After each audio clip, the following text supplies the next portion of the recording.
Did you know that you can add maps to your Trello board? And I'm going to show you how easy it is to add your maps in your Trello board. So once you're inside Trello, guys, on your board here, guys, you can easily click the board, drop down here on the upper left hand side of this board, and you will have a drop down. You require Trello Premium, but as you can see here, you can add maps. So you can simple click in this map and you will see that it's now added. You can also move it around too. So let's say if you have other things enabled, you can just simple click and you can move it above to, for example, that, and you can see that the maps moved here and so forth, right? So this is how you can easily add the maps. Now, once you check that box, that's all there is to it. You can easily click on the maps at any point in time and you can see that it shows the maps and you can search for whatever you want. You can even switch it to satellite view if you so desire. It's amazing how you can do what you can do with Trello, guys. So you can add the maps here and you can use it. You can search for whatever you want.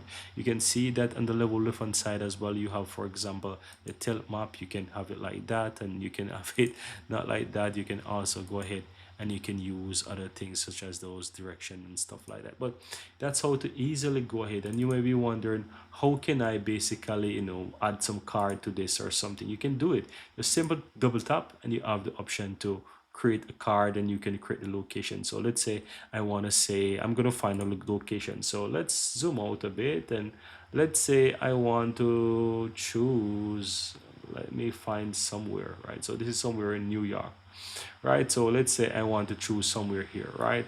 And I want to click on this place. I can double tap here and I got a location. I can just say next destination or something like that, right?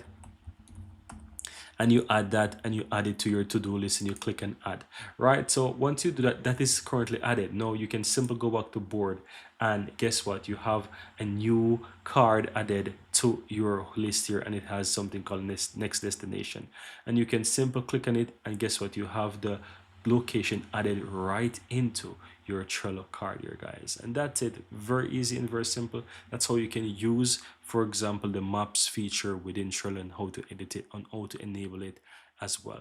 And that's it. Thank you guys for watching and see you in the next video.